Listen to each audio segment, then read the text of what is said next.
우리는 지난 2020년에 일정 기간 동안 24회에 걸쳐서요, 믿음의 사람들이라는 주제를 가지고 히브리서 11장을 중심으로 믿음을 묵상했습니다. 믿음의 본질이 무엇인지, 그리고 그 본질에 충실한 믿음의 삶은 무엇인지를 함께 묵상했습니다.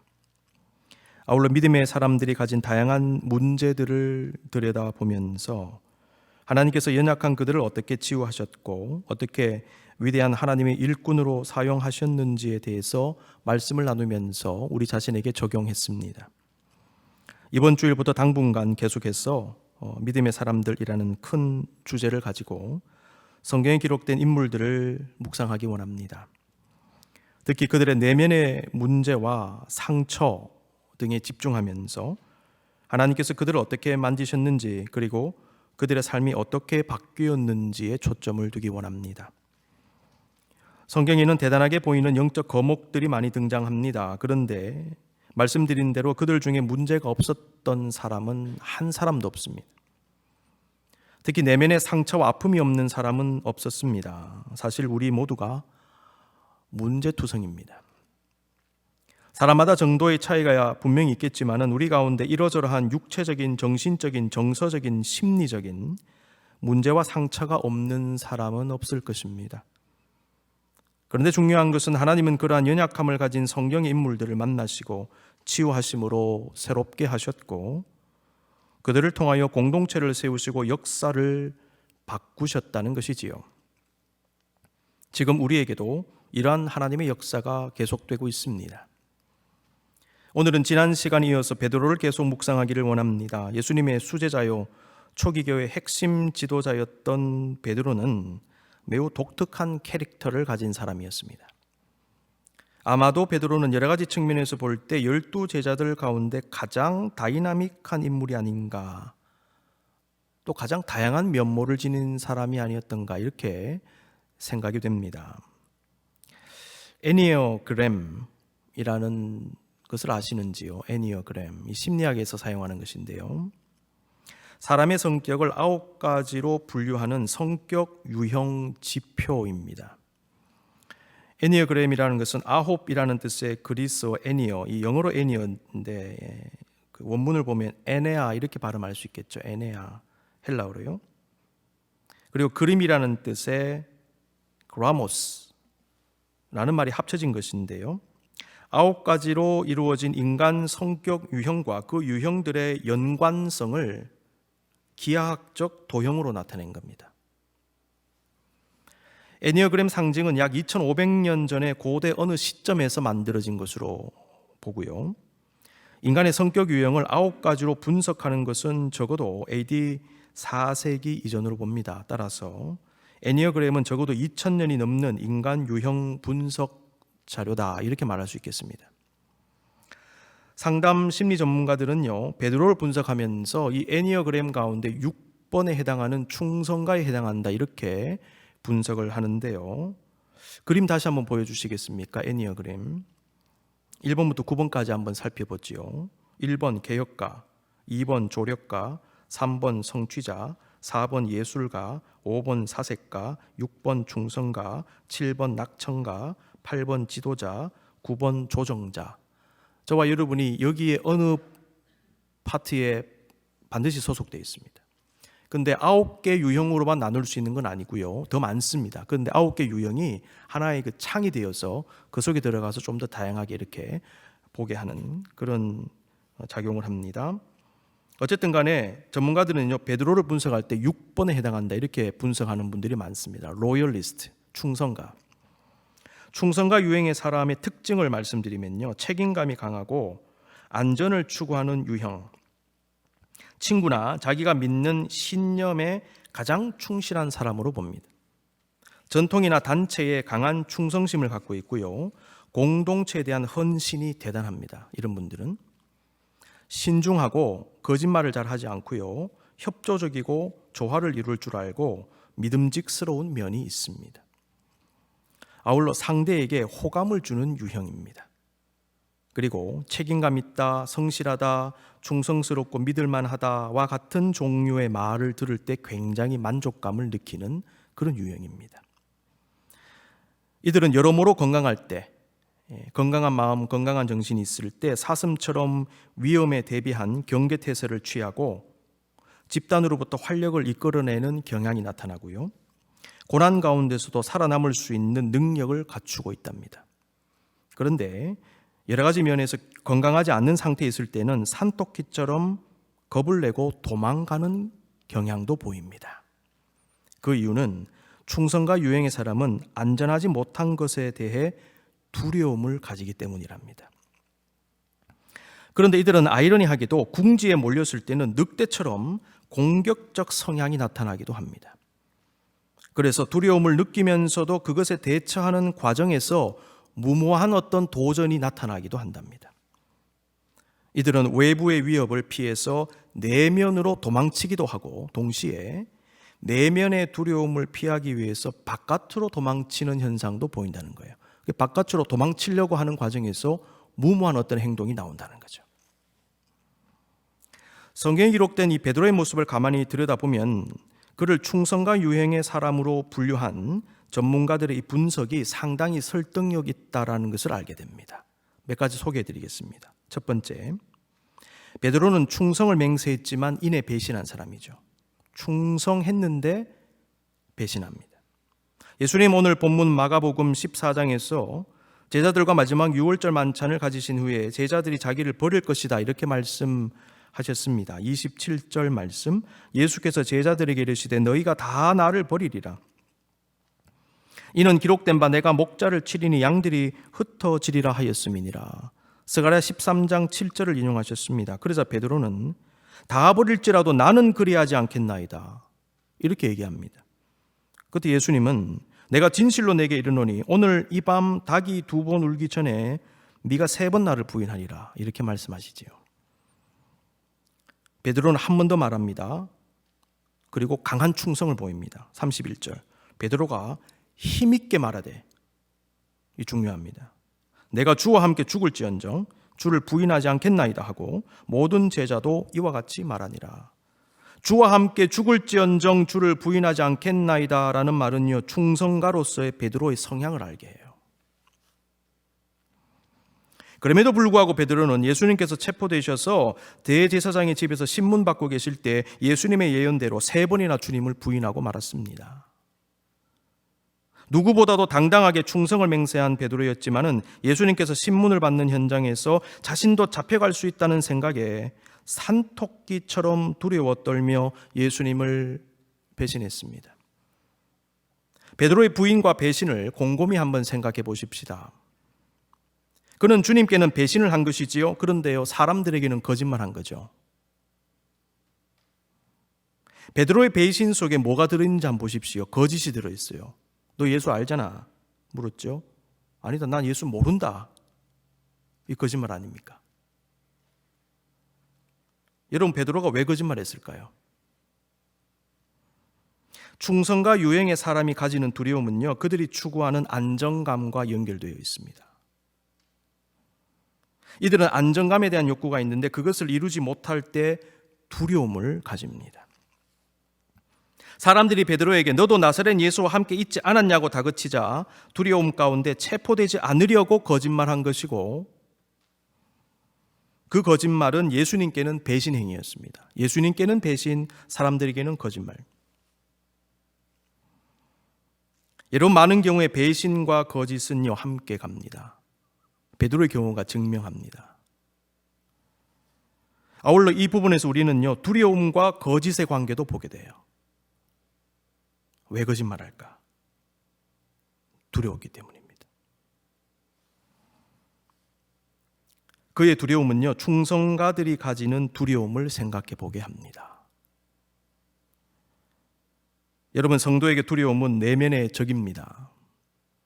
우리 내면의 적이 몇 개가 있잖아요. 그 가운데 하나가 두려움입니다.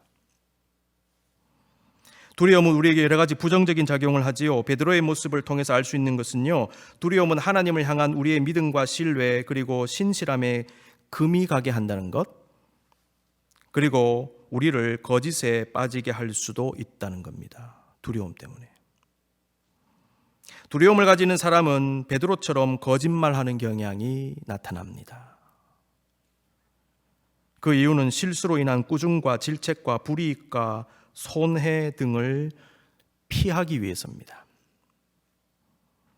우리는 베드로가 예수님을 향한 신의를 저버렸다는 것에 집중하면서 그의 거짓된 모습은 놓치는 경향이 있습니다. 우리가 분명히 알아야 되는 것은 거짓은 어떤 잘못과 실수보다도 더 나쁘다 하는 것이지요. 베드로의 배신 속에 거짓이 있었듯이 인간이 저지르는 많은 죄악의 중심에는 거짓이 있으며 거짓은 또 다른 거짓을 만듭니다. 두려움, 거짓, 배신, 이 같이 묶어서 볼 필요 있습니다. 중요한 것은 충성맹세한 베드로가 배신했다는 겁니다. 두 번째, 베드로는 위대한 신앙 고백했지만은 곧이어 예수님의 길을 막은 사람이 되었습니다. 위에서 언급한 대로 충성가는 의외로 두려움이 많습니다. 그들은 안정이 보장되지 않을 때, 그리고 안정감을 잃어버릴 때 두려워한다 말씀드렸지요. 이러한 베드로의 모습이요, 마태복음 16장에서도 나타납니다. 마태복음 16장에서 예수님은 제자들에게 고난과 죽음을 예언하셨는데, 그때 베드로는 예수님 붙들고 항변했습니다. 주여, 그리 마옵소서. 이 일이 결코 죽게 미치지 아니하리이다. 이렇게 얘기했습니다. 베드로의 말 속에는 여러 가지 생각과 목적이 들어 있었을 것입니다. 그 중에 심리적인 요인을 하나 꼽자면 예수님의 고난과 죽음은요, 자신과 제자 공동체의 안전과 안정감을 완전히 무너뜨리는 것이었습니다.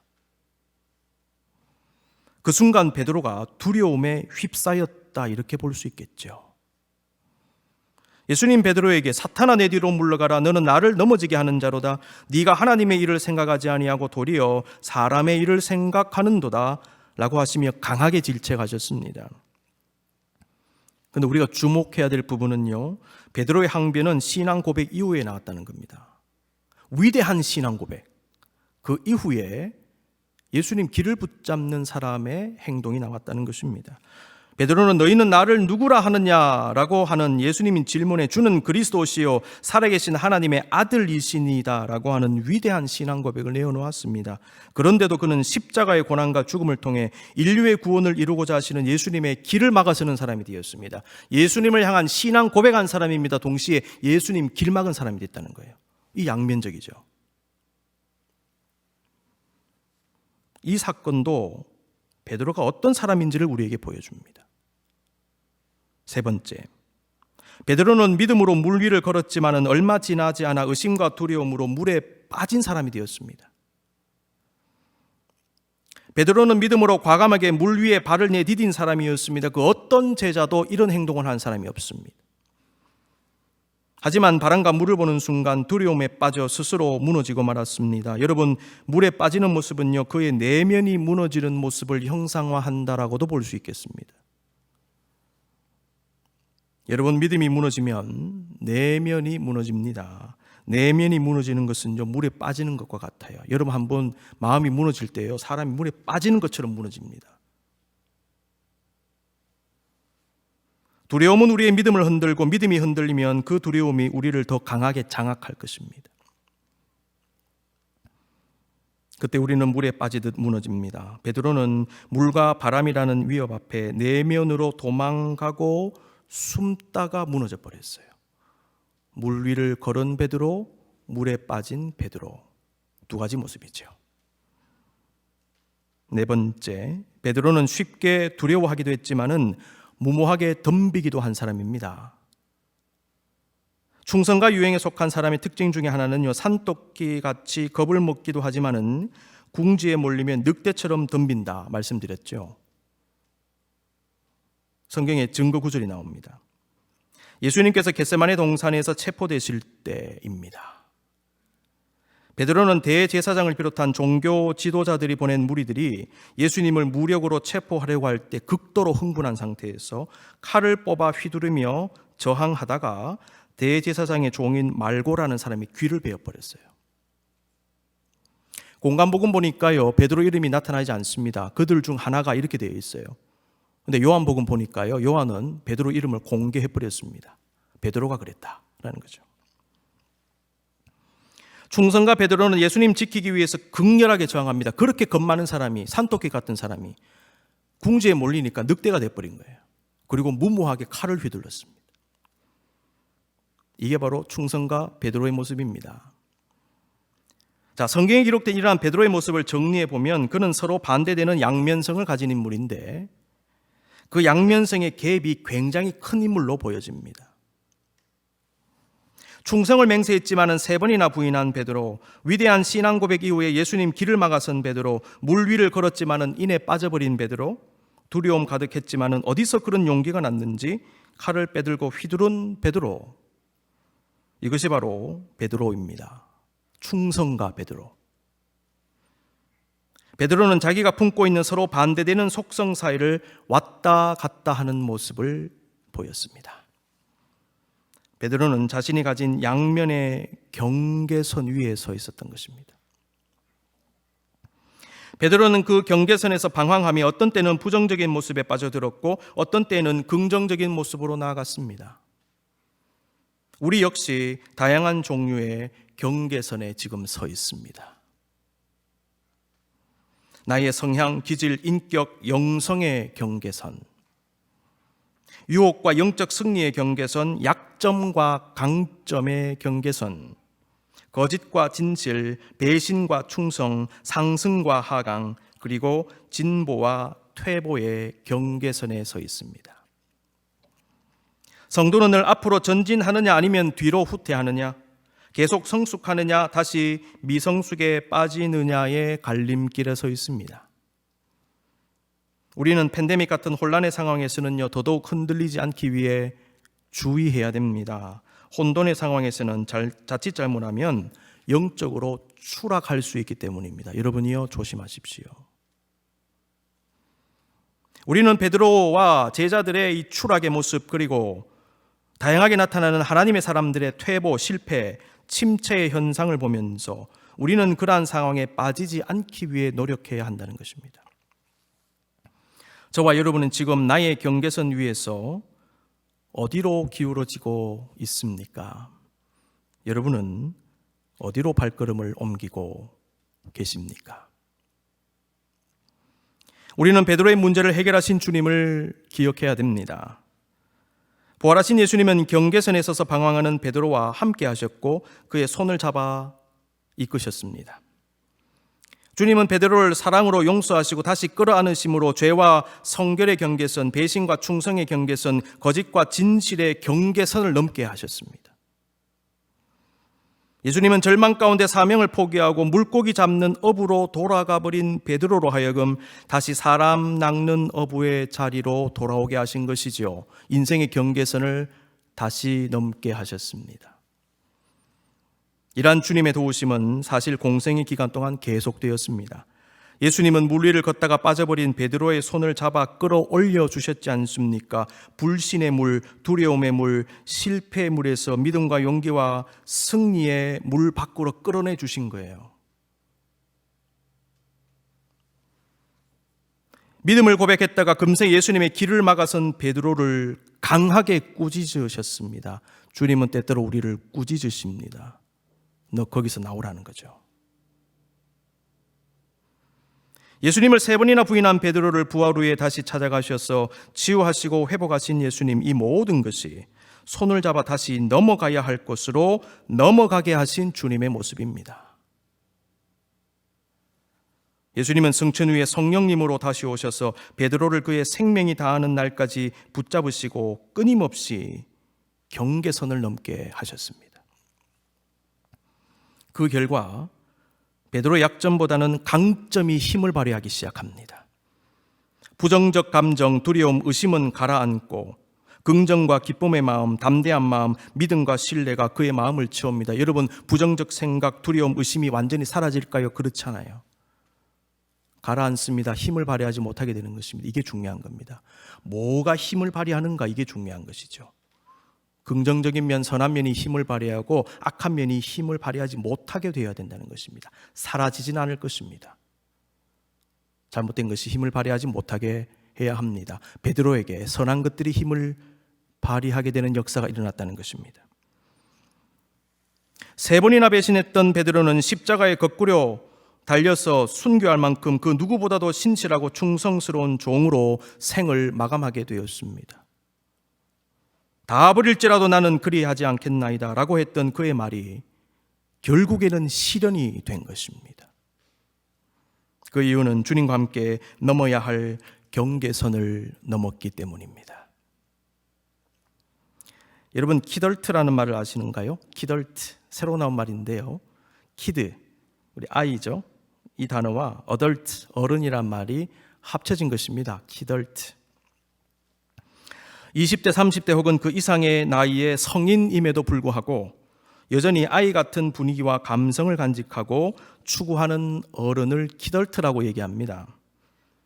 키덜트족들은요, 어릴 적 가지고 놀던 인형이나 장난감을 다시 수집한다든가, 집 안과 차 내부를 장식할 때 아이들이 좋아하는 귀여운 캐릭터나 장식품을 사용하기도 합니다. 전혀 그렇지 않을 뿐 같은데 굉장히 큐트한 그런 것들을 장식해 놓는 분들이 계세요.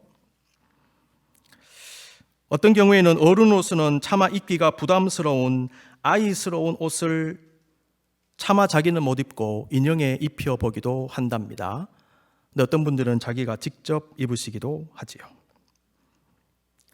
70대 할머니신데 백설공주 드레스를 입는다든가 토끼 머리띠를 하고 나타나신다든가 이런 경우. 근데 전문가들에 따르면요, 이 키덜트족의 출현은 어린 시절의 향수를 나타내는 것이다 라고 하고요, 일종의 복고 현상이라고 합니다. 복고 현상, 무엇입니까? 과거의 모습으로 돌아가는 거죠. 그래서 문화 현상 중에 하나입니다. 복고풍. 그래서 문화 코드를 가만히 보시면 새로운 것도 나오는데 옛날 게 계속 반복적으로 유행을 하는 그런 모습을 보죠. 복고풍의 유행입니다. 키덜트족들은요, 과거의 기억과 향수를 간직한 가운데 거기서 일종의 위로와 편안함을 느낀대요. 어떤 사람들은 어릴 때 제대로 누리지 못한 것이 있을 때 성인이 된 지금 그것을 행함으로 일종의 보상과 만족을 얻으려는 심리도 있답니다. 특히 사회가 혼란스럽고 미래가 불투명해서 불안하고 두려움이 생길 때 많은 사람들이 불투명한 미래보다는 편안하고 익숙한 과거를 동경하고 그리워하는 마음이 강해진답니다. 그래서 복고풍이 다시 유행합니다. 지금 복고풍이 유행하고 있답니다. 너무 어렵고 힘들고 미래가 불투명하고 팬데믹 상황이었어요. 그래서요, 최근에 과거에 유행한 스타일의 옷들이 다시 잘 팔리기 시작하고요, 음악도 과거에 히트했던 곡들이 다시 유행을 하거나 그 스타일로 새롭게 만든 곡들을 사람들이 많이 찾고 듣는답니다. 혼란이 계속되는 상황 속에서 불안을 느끼는 사람들은 내가 잘 알고 친숙한 것, 과거의 위안을 느꼈던 것들을 통해서 위로받으려는 경향이 있는데 키덜트족들의 심리 속에 이러한 마음이 들어 있습니다. 이들의 또 하나의 속성이 있습니다. 자기 보호입니다. 너무나 위협적인 사회 분위기로 인해서 스스로 보호받고 싶은 마음을 가진다는 것이죠. 그래서 은연중에 부모와 어른들로부터 보호받았던 어린 시절로 돌아가고 싶은 마음을 가지게 된대요.